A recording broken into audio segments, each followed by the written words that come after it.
It's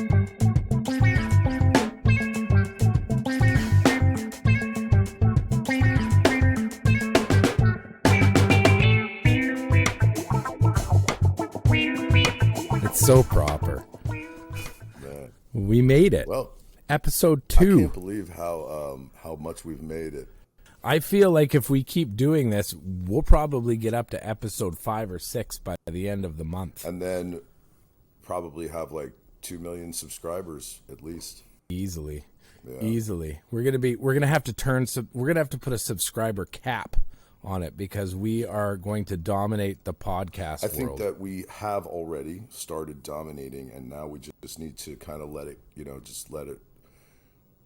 we're pretty recognizable now. Organic growth. That's what they all say in the social media world. That's what I say in the bedroom. And that's what I say when I find things on my body that weren't there yesterday. They're growing organically, and I should probably start to shower more regularly. Ish.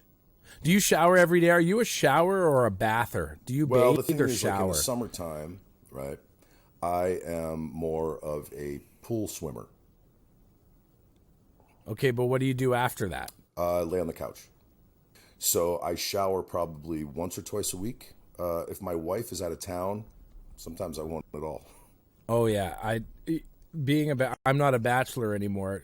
I now have a live-in girlfriend, and now I had to shower before bed last night, which really annoyed me. It's not that I'm a dirty guy. I've just got better things to do. Look, I mean, do you brush your teeth every night before you go to bed? Yeah. Not every night. Five nights. You've got me. Shit. Oh my God! I don't brush my teeth every night before I go to bed. I have a really good toothbrush though, and I've got charcoal toothpaste, so I think you only have to do that One time a day. Oh, I don't even do that. I mean, I have a Sonic toothbrush. I don't know if it's top end, high end, and I love it. Although it's very violent. It's a violent toothbrush. I mean, you get that thing in your mouth, and it's your fucking head shaking and. It's like a shake weight, but a toothbrush if you version put a of a shake weight on weight. the end, you know what I mean? Yeah, I know exactly what you mean. I, however, saw when I was visiting my sister on the West Coast this week, her one son, he's metrosexual, and he had this water pick thing that you plug in and it shoots water into your mouth. So I want to get one of those.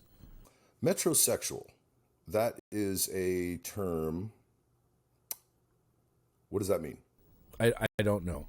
I just really thought it was fitting, and I didn't think we'd go there with. I didn't think you'd take umbrage. No, I could, because I think a metrosexual is somebody who like he. Yeah, nothing. What is a metrosexual? No, hang on.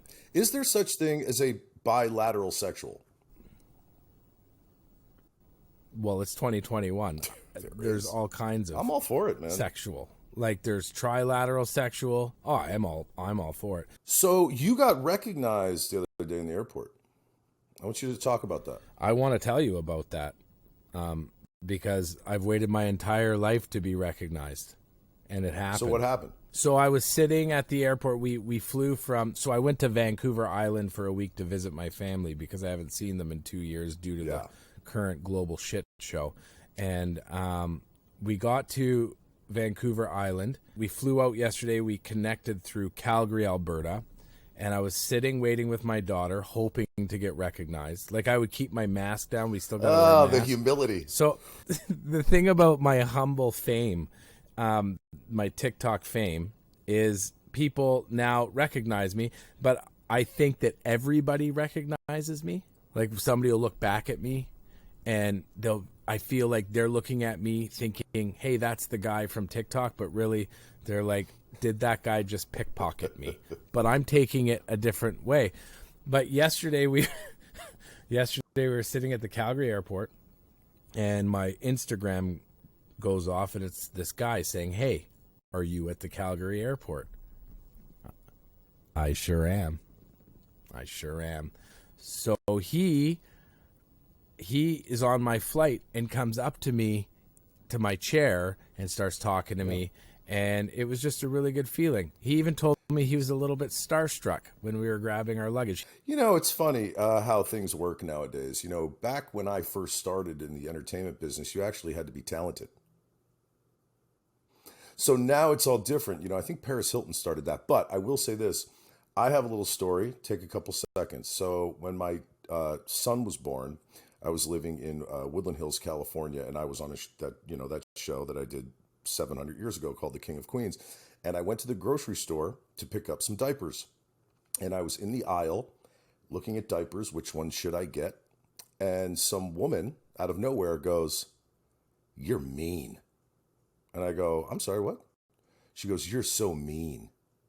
I go, "What are you talking about?" She goes, "You treat Carrie like shit." I go, "Who the fuck is Carrie?" And then I go, "Oh my God, she's talking about the fucking show." So, and then she's like, "Ha," and then she hands me a receipt. And I'll never forget, I think it was from The Gap. It was like, The Gap. She hands me a Gap receipt and so she says, "Sign it." Doesn't ask, just orders me. And I was like, this is kind of like, it's like autograph bondage. Did you sign it? I did sign it, yeah. And I got the diapers. And then did you thank her? Not at all. She was mean. So, okay. So what, like, cause you are a celebrity. I mean, you are in a way, like, and that's my question though. What, like, cause there's like A-listers, B-listers. I'm like probably FG. Is that humble? No, it is just what it is. I don't fucking care anymore. We talked about this in the other podcast. It was like, I'm not in it for that anymore. No, I know we did, but we never talked about, I know you're not in it, but you still have to have like, you have to have it. Don't you guys don't get like a letter designation? No, but what happens is like if you go to, okay, so here's a way to know, right? For the most part. I mean, some people say it doesn't mean anything, but you go to IMDb and you go to someone's IMDb page and you look at their star meter. There's like a star meter, right? And it's, actually, you don't even have to do that. You can just go to my Instagram account and look at how many followers I have. Do you see what I'm saying? It's literally like that's, you know what I mean? I mean, that's what it is. Now, granted, this is my 8th Instagram account, which we also talked about. So yeah, so I don't know if that probably had something to do with that. I think you're like a C-lister. But anyways, the term, it's coming from a friendship place. So I want to know how your family trip went because you went out there, no holds barred. You were out there. You were. I know you were doing a lot of stuff, good and bad. Why don't you tell us about the bad stuff? I yelled at my kid.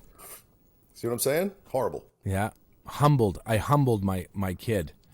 Son or daughter? Son. I'd never yell at my daughter. Ever. That's where we make mistakes as parents, though. Like, we got to yell at She can't screw up. She can't screw up. She's...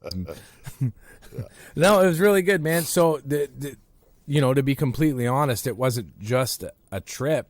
I haven't seen my family in almost 3 years. Wow. And, my mom's been through a lot of health stuff this last year. She broke her hip. She had spine surgery, all kinds of stuff. And then she has breathing issues. So anyway, so it was just nice to get out there. But the crazy thing is my son, that's the first time he's ever met his cousins. Wow. That's his first time he ever met his aunt. And it's the first time that we've all traveled together. So that's it was really the inaugural family trip. We've never been on a family vacation before just because I didn't raise my son, right? Yeah. So it was really, really cool. But I never realized how much he is me. Yeah. Like when I was 17 years old, it's insane. So when he's trying to be a player or when he's trying to, pull the wool over my eyes, I'm sitting there going, wait a second, I'm pretty sure I invented that move. And it's weird how DNA works. It's crazy. So, but it was good. Yeah. It was really good, man. I'm glad you brought that up, and I'm glad you had a good time because my son, now lives with my wife and I, and he's 19, and I look at him, and I'm like, it's almost like a spitting image of when I was his age. We look very similar, right? And there's certain things that he does, not all things, but certain things that he does where I'm like, oh my God. That's me. I mean, that's, I did that stuff. Speaking of not seeing family in a couple of years, I haven't seen my daughter in almost 2 years, which sucks. We need to make that happen. Sucks. So she was going to come out here in May because my son was already living here. She was going to come out. We're going to do my wife was in Texas at the time. She was going to come out to LA, but it didn't work out for reasons. But so I have to go see her at some point, or she has to come here, Well, your son just went there. Is he back now? He comes back on Monday. So, Monday. Yeah, he's having a blast out there. But he's got to come back and get ready to go back to that grocery store that he works at. I will say this. This is interesting. He had a commercial audition while he was out there. His agent from L.A., I got him an agent out here, and his agent said, I know you're on vacation, but you need to self-tape for a commercial. So he did it. And then he sent me the audition so I could watch it, and it was really good. That's good, man. Good for him. Did he take any formal acting stuff, or is it just something that he's always wanted to do? He's always wanted to kind of do something. He's a great writer too, but he has to take class. So he took a semester of this school out here, an acting class, and he wants to go do theater because I'm old school theater, and I want him to at least attempt it. He wants to, which is good. I don't want him to just think that you get an agent and you get on TV or whatever. I would like to see him do the true art form of it, which is theater. That's how actors, in my head, this is my opinion. That's where you kind of get your ball sack, so to speak. I'm writing a play. Right now. I started the other day. Well, okay. Yeah.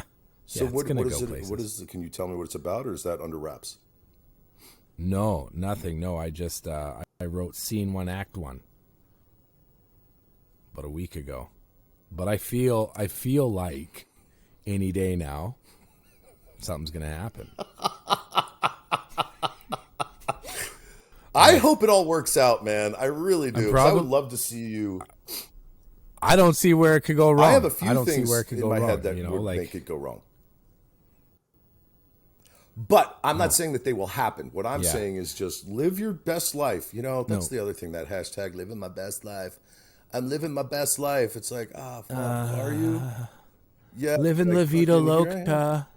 What was this thing? Remember they were doing this too? Isn't that charades? First word, 2 syllables. But that's like the cool, oh. And they have to bite their bottom lip. When I dance, I bite my bottom lip, and my son was dancing. That's a white thing, man. But I'm not white, all white. You look whiter than... That's white me. What? White me bites the bottom lip. Black me's got moves. Just so everybody knows I'm half black. Well, who was black and who was white? My birth father was black. Was black? Mm-hmm. From Detroit. What about your other what about his husband? No, his husband. That didn't happen until prison. So your birth father's... Do you want to know? Yeah, do you want to know what happened? I want to know. I'll totally tell you. So, I'm adopted. Yes. We've covered that a million times. That's actually my line. That's how I open. That's how I get friends. I just start by telling you I was adopted, and then and then we go from there. Your birth father is African. Okay. Yeah. And West African. I think he was a mix too. So my biological father fled the United States after a robbery went bad in the late 70s. And he fled into Canada. So the robbery happened in Detroit.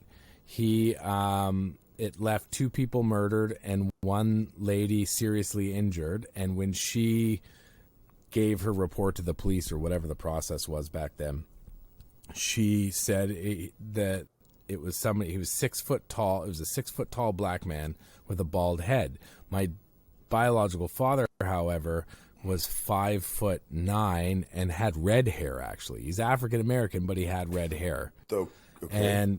But I've never seen pictures with the red hair, but that's allegedly how it went, or the color of his hair.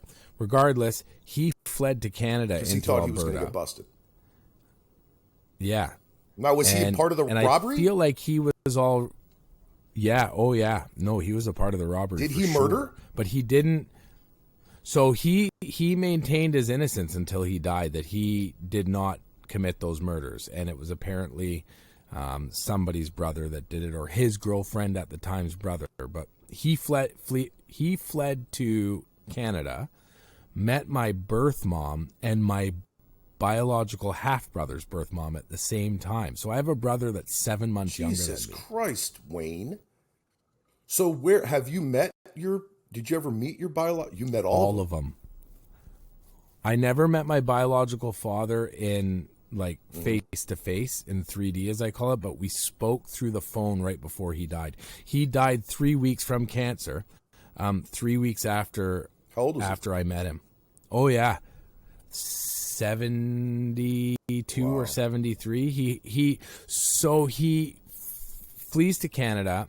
My birth mom is pregnant with me, married to somebody else with my two half brothers or my two other siblings from the marriage she's in. Oh yeah, and then I come out, put up for adoption. For a long story short, my brother's mom. So my brother's mom tried to keep some kind of relationship, from what I gather. He gets sent to prison in Canada.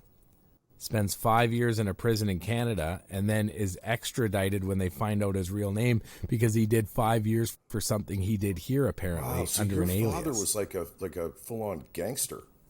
No, legit gangster. No, he escaped from Jackson State Prison in Michigan, which is some gnarly prison.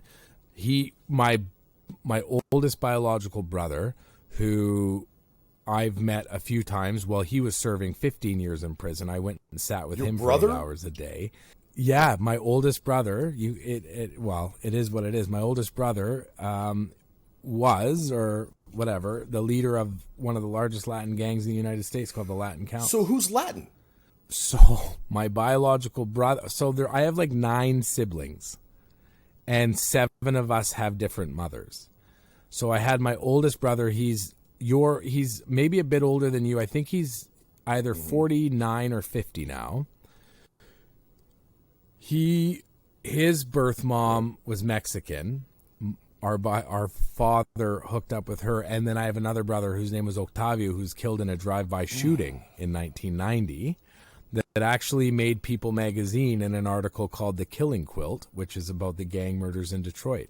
My oldest brother just finished serving 15 years between Pennsylvania and the same prison that Wesley Snipes did his time. I don't even know how to how we move on from this, like, as a podcast co-host. You said my biological father was a gangster. Apparently when he fled, or when he escaped prison in the 60s, he moved to New York City with my uncle, who still lives there now. I believe, I don't even want to say what borough they're from, but I have 5 cousins and them that are out there. They just moved to Florida. Anyways, I digress. This is interesting, man. Apparently in the early 70s, my oldest brother's mom had him while she was serving time in a jail for drug charges, lost custody of him to the state. My biological father stole a lawyer's bar number, put on a suit, walked into a courtroom, and won custody back to my brother's mom. I have no idea. Like, this is like stuff that, it's like a book or like a movie. I mean, this should be a movie. I mean, they should center, maybe one of your brothers is the main character, or the father's the main character. I mean, because it's got to be in that time, right? I mean, you'd have to, that's insane, man. So I didn't meet them till 2016. So I'm still learning as I go. And that's why when I say these pieces, I kind of have to say, I don't know for sure. I do want to say this. Since what happened, do you notice something different about me? Did you get a haircut? I'll take my hat off. Look. Is that better? Hey, there he is. I didn't even know who I was talking to, and now I do. Yeah, it's me. I just feel like because I've been wearing a hat for so long that now I have this really big forehead. That's a 5 head, brother. Yeah, I think, when you're adopted, your siblings, it's hard to, it's hard to kind of get that connection, So. Yeah, I mean, it can be hard for people, even when you're not adopted, with your siblings. I have a good connection with my siblings. My sister is pregnant, first time, first pregnancy. Yeah, she is with her wife. She's gay, she's lesbian, and they've been trying, in vitro and all that stuff for years. Not for years, but for a couple, and she's pregnant. She's due in March, I believe, the middle of March. That's crazy awesome. Yeah, it's pretty awesome. It's kind of wild to think about it because I'm the older brother. My brother is 6 years younger than me, and he lives out in Jersey. He's doing his thing out there. He's doing good. And then my sister is 12 years younger than me, so we're each 6 years apart, and I'm the oldest. And but we, there's a connection there, and we chat and we, do our thing. And I haven't seen them in a while because of the pandemic and everything, yeah, I mean. That's my family, really. My father's family was from Russia, right? So they went out to Jersey. They were living in the Bronx in the tenements, when people were coming over and trying to get into the United States. And, they grew up, my father grew up in the Bronx area, very not rich, but he worked his way up and made a life for himself. And my mother was from Jersey, and my mother passed young. She died of pancreatic cancer. She was just turned 60. Oh, wow. So that sucked. Yeah, that was really hard. Yeah. That was hard. That was, 12 years ago now, man. Wow. Holy shit. It goes. Crazy. I said that to my boy the other day. I said, listen, man, you're 18 in 4 months. You're going to blink and you're going to be 40. I know. It's the fucking weirdest thing. It is the weirdest thing. Weird. But at the same time, if you live authentically and you don't give any fucks, that from now until 40 will be pretty epic, right? So, right? Man, I just don't think I don't know if I played an inmate that broke out of prison in a docuseries. Yeah, you told me about that. That was really I Escaped. Yeah. I struggled in that prison, and it was just a pallet factory that they made look like a jail, and I struggled in there. So I don't think do you think? First of all, I don't think you'll ever go to prison unless you literally just lose your fucking mind one day because you're trying to be so authentic that you delve into the deepest part of authenticity, which is basically monster, right? So, under all this stuff, you're a monster, and everyone knows it, but it's like you try to... What? No, so then you delve. Let me just continue with my fantasy. So then you delve into the monster that is you, and you wind up just going fucking batshit nuts, and then you're in prison. Mm-hmm. Yeah, that's how I see it, man. For you, I could see it. Do you think I would? Okay, so here's two things. Thing number one. Do you think that they would listen to my Good Morning Assholes? Maybe I would change. I wouldn't want to say Good Morning Asshole in prison because that means something totally different. Totally different. And two, how do you think you'd make prison? Like, you're from Jersey. Like, you grew up. Yeah. Like, do you think you could? Well, I'd have to change my entire perspective. I'd have to change everything about the way I think right now. Do I think the first 6 months would be a fucking living nightmare? Yes. Could I adapt? I don't know, man. I mean, the first thing, again, it's like I'd have to do some fucking punching. You know what I mean? In order to even like form some kind of, hey, that Alex Skuby dude, he's just got in for fucking stealing fucking Slim Jims from 7-Eleven. Yeah, that dude, don't fuck with that guy. It would take a while. Do you know what I mean? Yeah. Hey, man, did you hear about the Scoobs? Did you hear about the Scoobs last night? And he took Jerome's commissary. What? Rome's right. a crazy Yeah, motherfucker. motherfucker. Yeah, he just walked up and said, "Give me your Slim Jims," and he's like, "That's what he's known as." I fucking said, give him. Yeah. You better give me those Slim Jims, motherfucker. Yeah. Because if you don't, I will slap you. fuck, I'm gonna slap I'll slap the fucking. I'll slap that fucking nose right off your fucking head. Scoobs keeps his pimp hand strong, ladies and gentlemen. His pimp hands. I worked this fucker out. I worked this fucker out. I wouldn't make it a day. I would cry myself to sleep for 6 months. Yeah. I would try to be friends with the guards, which I know that's not what you're supposed, but I feel like, cause I think about that. So I would think about that as I'm rolling into this prison. I'm like, nope, still couldn't make it. Oh yeah. Like I would just want to be, just listen, officer. So you're the kind of guy that would like immediately try to make a shiv. Yeah, and fail at it. I would like half make it. It'd be like too blunt, like you can't. Do you know what I mean? Like you'd be like, "Fuck." Would you ever shower with the other men? Oh fuck yeah. Oh no. I would, because if that's a thing, if that's a thing, right? Yeah. I'm like, yeah, I would go in completely vulnerable. I would actually ask for it. Like I would just repeatedly, is anybody wanna up in this? Hey, you want to taste? Hey, you want to taste? Because they'll be like, no, he's gonna enjoy that shit. He's gonna enjoy it, and then they would go do something else. Yeah. Do you know how some people wear their pants down and and you know what I mean? They walk around with their boxers out or whatever. Do you know what that is in prison? I do. That means like I want fucking sex. Like I can have sex. Yeah. So swipe right. Why do all these dudes do that out here? Like in LA, like you walk around and you're like, oh, I guess that guy wants sex from me or someone else. Anyone else going to do that? Because someone should tap it because he looks ready. Do you know what I mean? Or do they think out here in the real world that that's just fucking cool?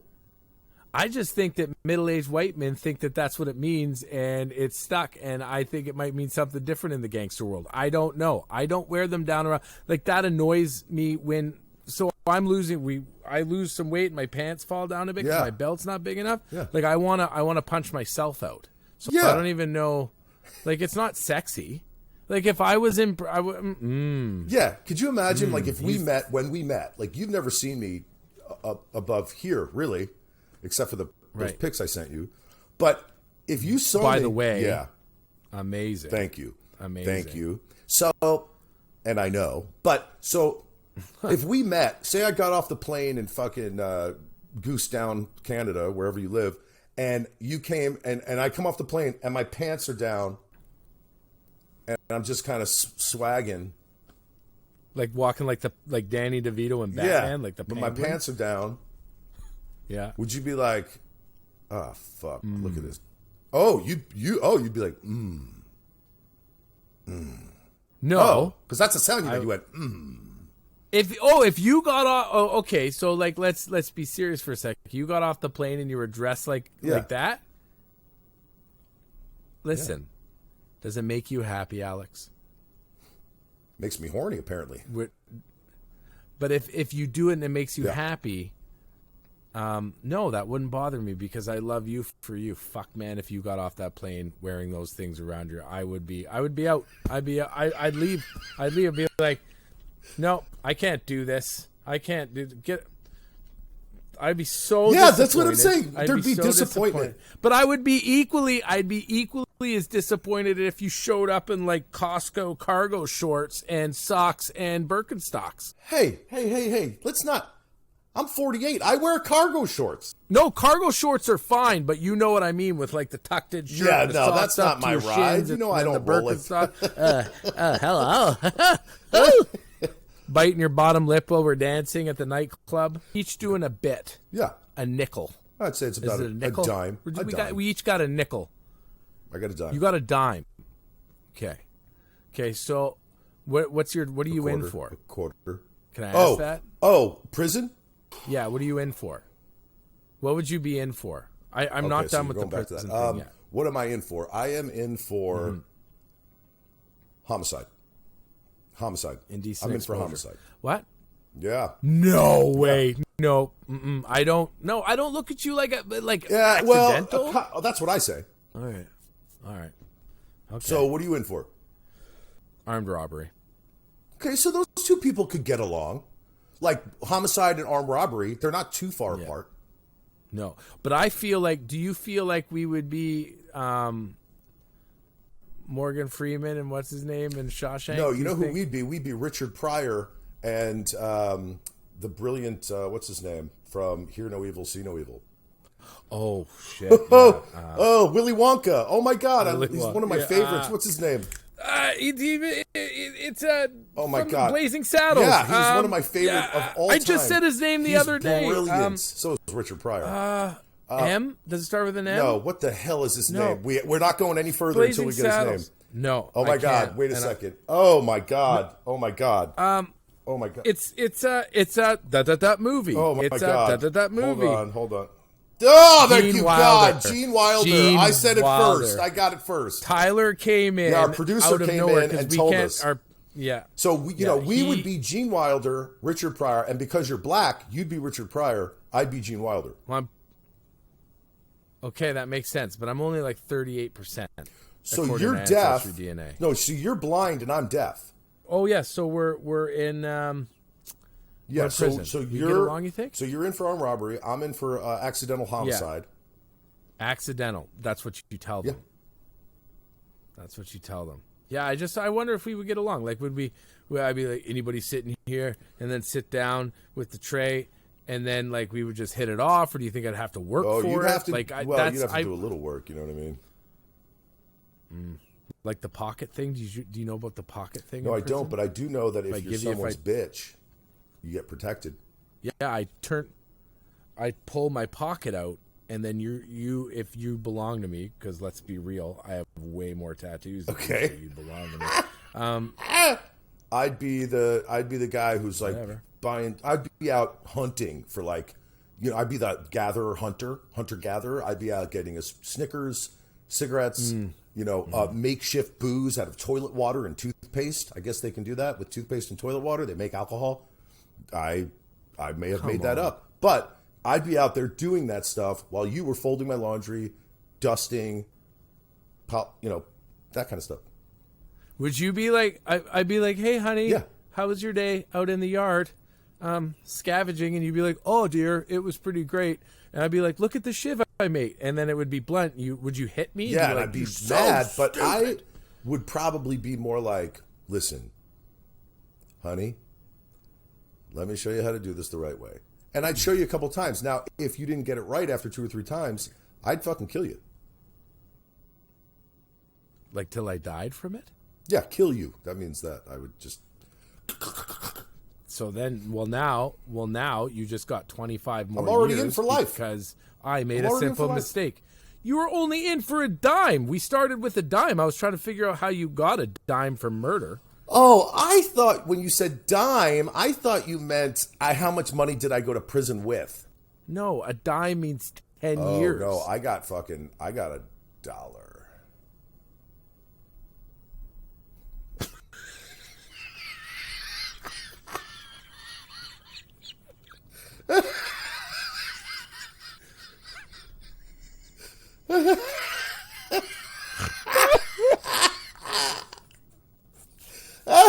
That makes absolutely no sense. But in my head, I'm going,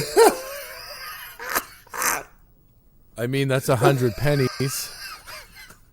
I went to BC last week, and BC is known for their organic cannabis. It's BC Bud is world-renowned cannabis.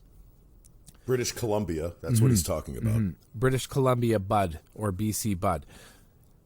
So when you go there and you go into these cannabis shops, the education behind your purchase is literally laid out for you. So Bar you none. learn, so I have a prescription through Veterans Affairs for cannabis for my back and my mental health. and they prescribe me 3 grams a day, so 90 grams a month. I get 90 grams a month of free cannabis, from drinks to edibles to smokables to vapes to hash, whatever you want. I have an old I'll send you a picture after this. A 1950s doctor's office cabinet filled with your most beautiful strains of cannabis. However, when I smoke, because I generally smoke nightly, you know, after late afternoons and nights, I generally smoke. A little bit less now because I've been trying to take a break, because I find when I take a break from cannabis, my mental clarity is like, it's picture perfect. Yeah. However, when I take a break, sometimes my anxiety gets me and it forces me, like I can't meditate as hard as I would normally meditate, right? Like I can't get to that place because of my ADHD or whatever. So I'd be smoking these strains that I get through Veterans Affairs, and they're good. It's good cannabis. However, it's not organic, and I did not realize that until this past week in BC. My brother-in-law, my sister's other half, works in the cannabis industry, and he broke it all down. Like, there's no pesticides. It's grown legit organically with manures or whatever else. No fertilizers or anything. Yeah, I love manure. And the high is completely different. The mental clarity is completely different. I smoked this strain Blue Dream. And I went and meditated for 56 minutes. And I've never been able to go past 5 minutes in a guided with whatever app I use, right? Wild. And I'm still trying to learn how to, because I know you want to chat about meditation, but I'm still trying to learn how to meditate, right? So when I started smoking this stuff, man, I'm butter. I'll tell you, man, it's interesting. Like, I meditate, the last few days I haven't, because I've been kind of going which is when I should be doing it more. I've been, having a lot of stuff I've had to get taken care of before I go back to Texas. So I've been but what I wanted to talk about was, it's funny, growing up, I always heard about meditation, and, there's a stigma on it in some parts of the world. Like, I meditate, but it took me up until about 7 months ago, to start really practicing meditation,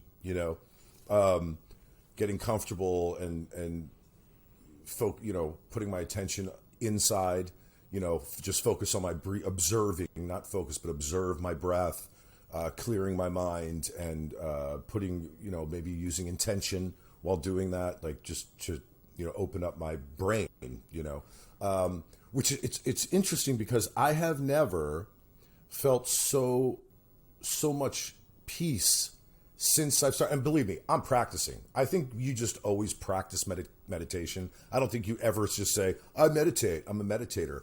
I think we just always practice it, right?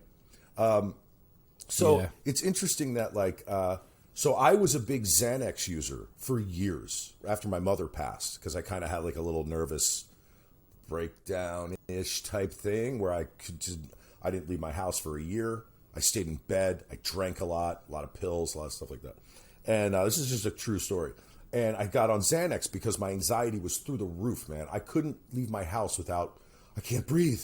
Oh, I think I'm having a heart attack, or, and it was real. Like, meant what my mind was doing to my body was real, So then I got hooked on Xanax. Wow.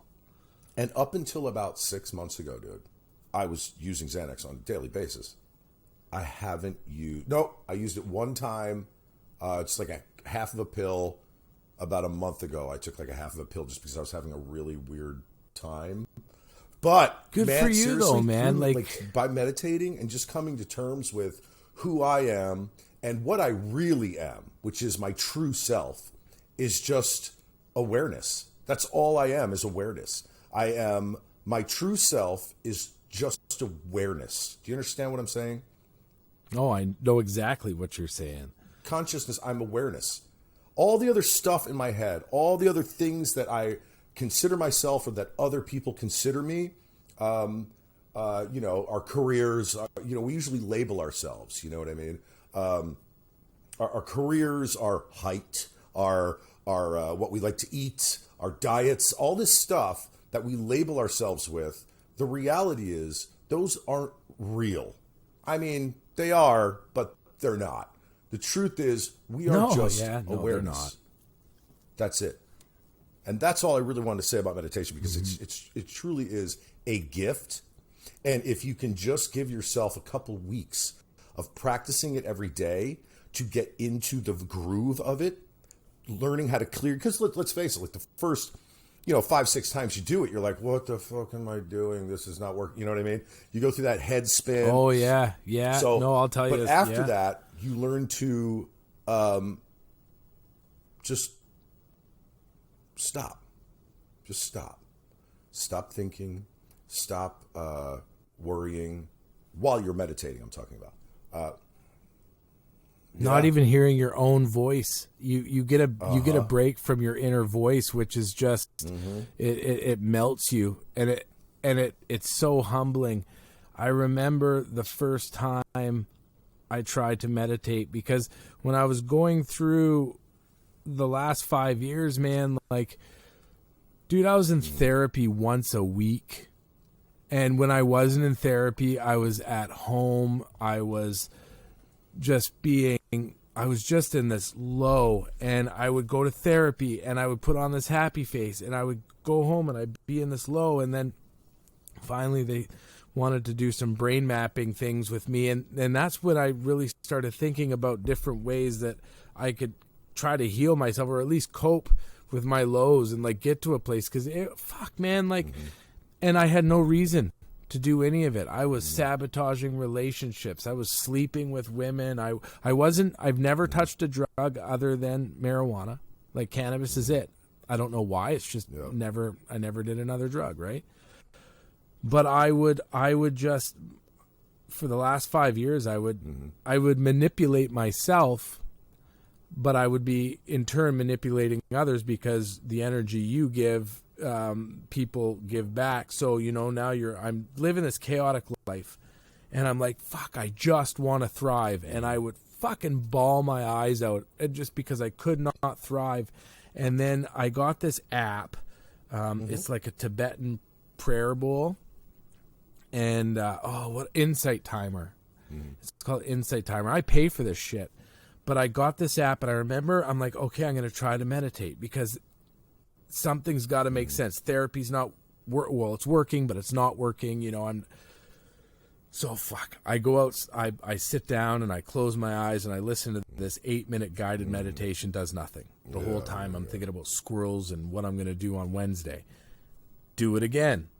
Same one, because they said do them over and over. Did it again. Nothing. Did it again. Nothing. Did it again. Nothing. Finally, I worked a long shift. I came home. I was tired, and I usually tried to meditate at night. And this was like my 6th time doing this meditation. I lie on my bed, on my little bed, like that little lay down bed by the swimming pool. It's this time of year, super hot out, like super hot. And I listen to this meditation, and I don't know what happened, but I just stopped.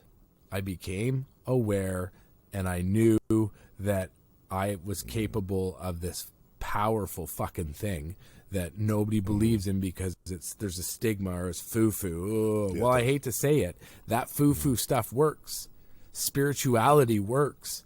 Loving yourself and realizing that you are just energy, it works. Even if it's not true, it works. But I remember, okay, so back to, and I'm done, I promise. I came out of this meditation of sobbing, just sobbing. But I wasn't sad. I wasn't angry. It was just what needed to happen. Yeah. Whatever it was, but I was just sobbing, and it was the most cleansing thing. And now I meditate every day. Right. I mean, that's beautiful. I will say, like, it was about, like, I started, 6 or 7 months ago, and I remember, like, about a month into practicing it, I had thought that I had come to this place where, okay, I'm going to meditate, and this is what it feels like. And it felt great. But about a month in, And I do it. So I wake up, I usually have a cup of coffee. I work out. I do my calisthenic workout, whatever I do, my push-ups and all that shit. And then I meditate. So I like to meditate after I exercise in the morning because it gets my head ready for my day, so to speak. And so I'm sitting there. I sit upright when I meditate and have my feet on the ground. My palms are up, and I close my eyes, and I'm observing my breath. And I'm just there doing this. And then all of a sudden, like, my mind is clear. And then all of a sudden, I'm literally floating. I don't know how to say this without sounding just ridiculous, but I'm floating above Earth in space. And I'm looking down at it. And it's like crystal clear. And I'm so aware of this feeling and this visual that I'm like, I start to freak out a little bit. Like I start to get like, what the fuck is going on? This is so weird. But it lasted for maybe 20 seconds. Oh my God. And then I kind of came back into my body. Now, I know this sounds bizarre, and I know people are going to listen to this are going to go, oh, God. What? No, I'm telling you, this was real. And came back in, observing my breath, slowly coming into my body, open my eyes, and I sat there for like 10 minutes, just sat there like, it was one of the most amazing, freaky things. I immediately told my wife about it. I was like, I don't know what just fucking happened. And I'm not on LSD, and I haven't taken LSD in 2 decades, and I'm not using meth. I've never used it. And, I'm trying to anyway, it was interesting. So I think that what I'm trying to say, the reason why I wanted to talk about meditation is that I think that people who are high strung, I'm going to say people in general, just in general should do it. But especially people who are high strung, feel really stressed out. Maybe they're loaded with anxiety. Maybe they're loaded with depression, guilt. Maybe there was like a death in the family, or maybe their husband just left them, or their wife just left them, or one of their children, fucking God forbid, passes away. All that stuff. It's like there are you can tap into yourself. Now, feeling sad and feeling upset, those are all natural and they're normal, and go through it, right? Go through it. But also know that there is another side to it, and the other side is inside, right? It's inside. It's a peace that you can come to through awareness and through the smallest gesture of just closing your eyes and observing your breath. Not manipulating your breath, just observing it. And after, I'm telling you, 30 seconds to a minute of doing that, your whole entire body just goes, and your brain and all this stuff can just melt away, and you can have this magical... You have to have worked really hard to get to a place where that happens for you. And I've never actually met, you are the first person that I have met. I've heard about this experience, but you are the first person that I have met and become friends with that has had this experience.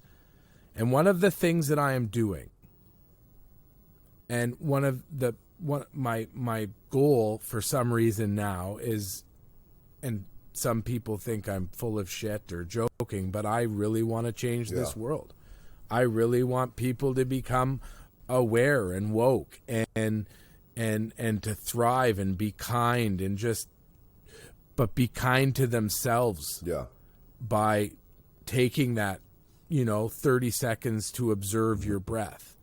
Right. And it's so beautifully put the way you put it, but I firmly believe, because this stuff is for the last 6 months, and this is what gives me the goosebumps.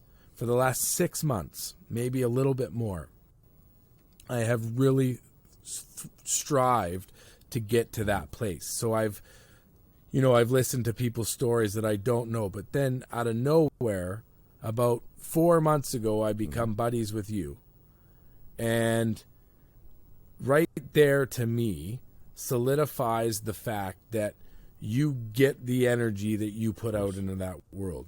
The people that surround themselves, around you when you are woke or you are aware are like-minded people, and that's what takes it to the next level. And people are so afraid to be vulnerable and to say, hey, I meditate, hey, I cry, hey, I'm spiritual, I believe in this, that, and the other thing. Man, you can still be masculine. Of course, man. Oh, God, man, I'm so... And some people, but hear me out. You are a testament. Testicle. Testament? Is it testament? Is it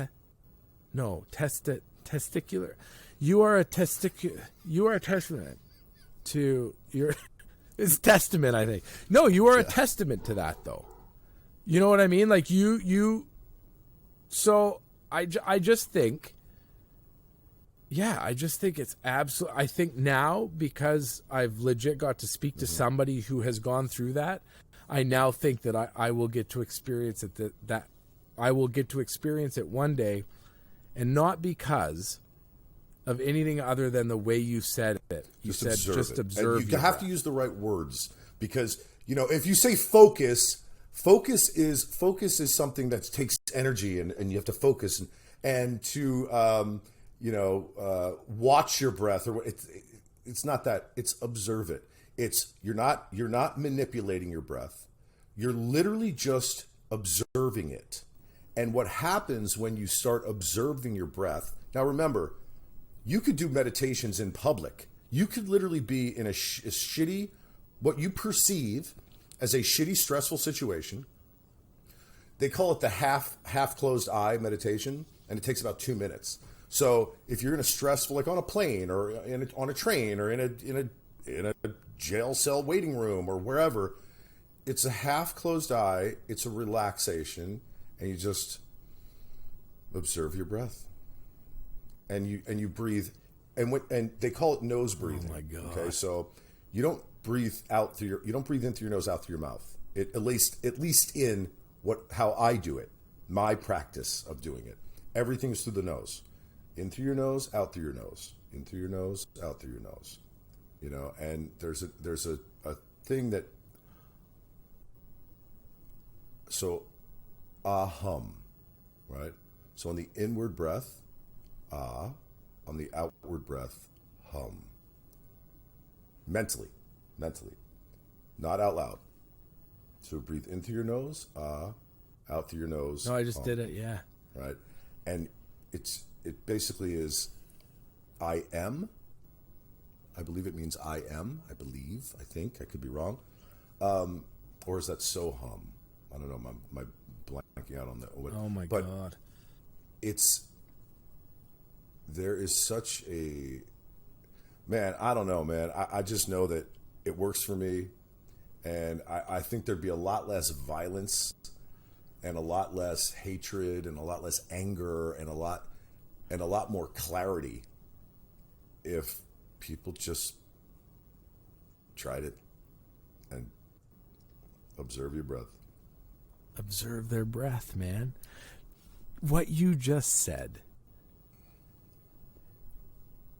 is that literally the one way to heal everything and to fix most of our world's problems is just... I would like to think breathing. That. If we would just stop and breathe and take time for ourselves, it might change the way another human being treats another person. And that could be a pretty significant chain reaction. We're not going to fix all of this stuff. And anybody that is naive enough to think that all of this stuff should be fixed, I feel like the world we live in, we can find silver linings in everything. Even the shitty stuff.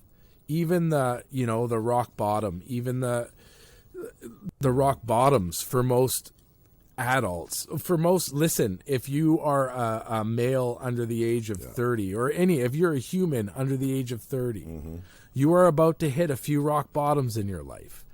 But if you can just, instead of dwelling on them, find a way to get through them by breathing, those rock bottoms will make you the most wise human being on this planet. Oh, man, that was the coolest. You know, we spend a lot of time, right, as humans, worrying. We use our imagination. So we use our imagination to worry. We use our imagination to think about tomorrow and next year and 10 years from now, how much money we won't have. What if I can't pay my car payment? What if I can't pay, what if something happens? What if I get sick? What if my partner passes away? What if what if, right? The best thing about observing your breath is that it makes you present. It forces you, it's a hard word to use, but it's kind of reality. It forces you into the present moment. No, I think it's a good word. In the present moment, everything is perfect. I don't care if tomorrow you have to have open heart surgery. It's today, and in this moment, everything is perfect, right? So, I mean, look, I did it my whole life. I worried, and I still do. I'm not fucking, I'm not Mr. fucking, Mr. Meditator fucking 100%. I'm just a practicing. No, you're what I said. You're the same as what I said. You're not a healed person speaking. I'm just you're a healing person this, speaking. This, and that's why this gift, that's right, that every one of us have. And it's like, in this moment, everything is perfect. That's all. That's it. I don't know. I mean, that's how I see it. Yeah, man. No, I wrote a quote, and it says, it's funny that the only things we worry about have already happened or haven't happened yet. Yes. That's so ridiculous. We are ridiculous. It's ridiculous. But there's a chance, man. I don't know what it is. I feel like it's history repeating itself, and we've made mistakes that we can, and I think we've talked about this before, but I really think that if we just change our mindset, which you can see happening, more and more people are coming out and speaking. There's more and more podcasts. There's more and more television. It's this mindfulness is what's coming into the cool. I don't think we'll ever be as cool as Woodstock or the late 60s, early 70s. But I really do feel like, man, I feel like we have an opportunity. If we could just take a second, we might be able to get out of this thing and get into the roaring 20s. Oh, man. And we might be smart enough to skip the dirty 30s, man. And then after that, who cares? We'll be old as fuck. Look, I get older every day. But, it's funny. It's like, we're not who we think we are. We're not. We're not a fireman. We're not a veteran.